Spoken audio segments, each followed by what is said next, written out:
मित्रांनो, शपथग्रहण सोहळ्याची पूर्णपणे तयारी सुरू आहे आणि अशामध्ये ज्या पद्धतीने निकाल लागलेले आहेत म्हणजे जनतेचा या निकालावर विश्वास नाही।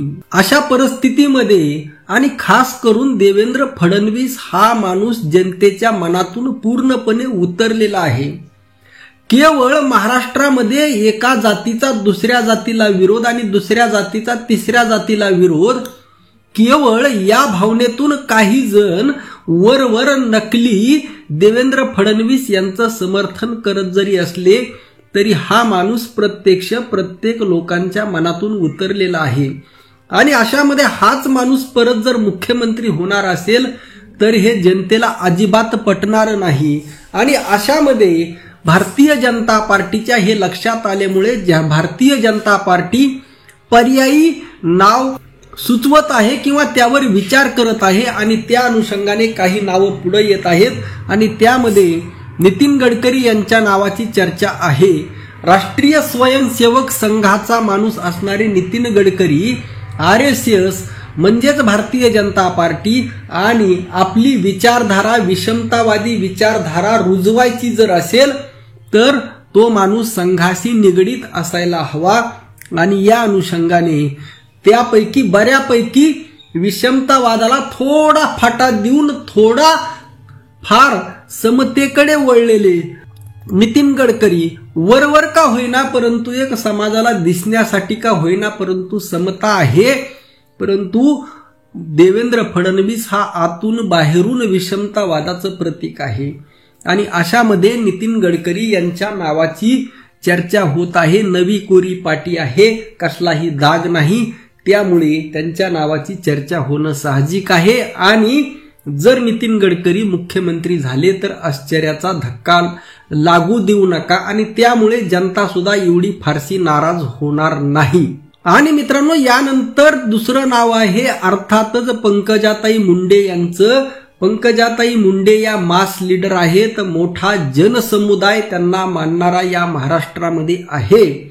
आणि अशामध्ये भारतीय जनता पार्टीनेच एक प्रकारे त्यांचे पंख छाटण्याचं काम जरी केलं असलं तरी जनसमुदाय त्यांच्या मागचा हटत नाही, कमी होत नाही।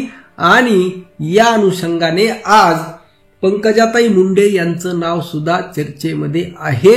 आणि पंकजाताई मुंडे जर मुख्यमंत्री जर झाल्या तर राज्यामधून कोणीही नाराज होणार नाही किंवा त्यांच्या नावाला कोणाचाही विरोध नाही आणि महाराष्ट्राला एक पहिली महिला मुख्यमंत्री म्हणून एक महाराष्ट्राचा सन्मान वाढल्याशिवाय राहणार नाही। आणि खास करून आमच्या बीड जिल्ह्याचा सन्मान यामुळे वाढणार आहे।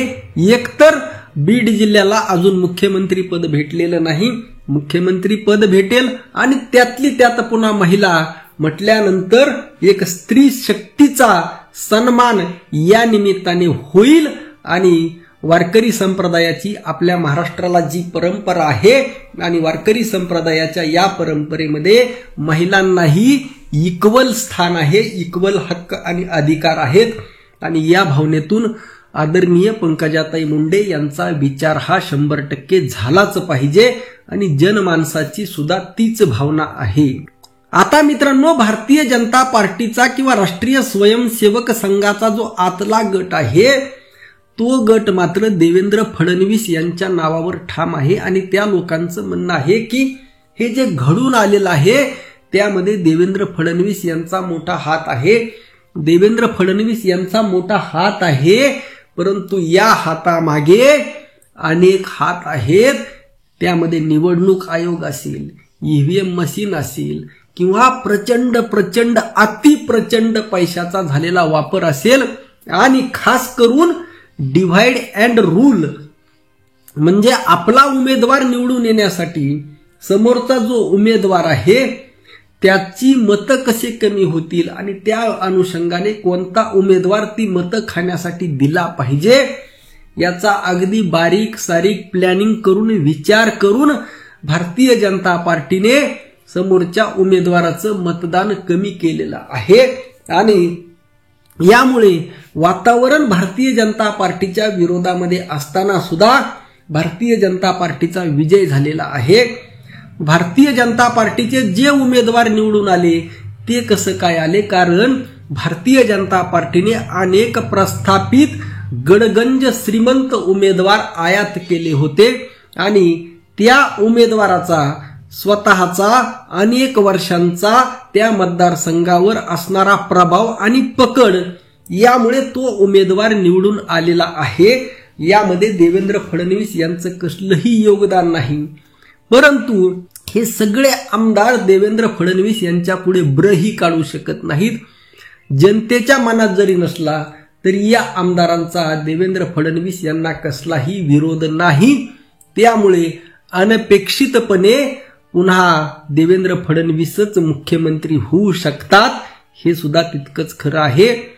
आणि अजित पवार यांचा पत्ता पूर्णपणे कट झालेला आहे.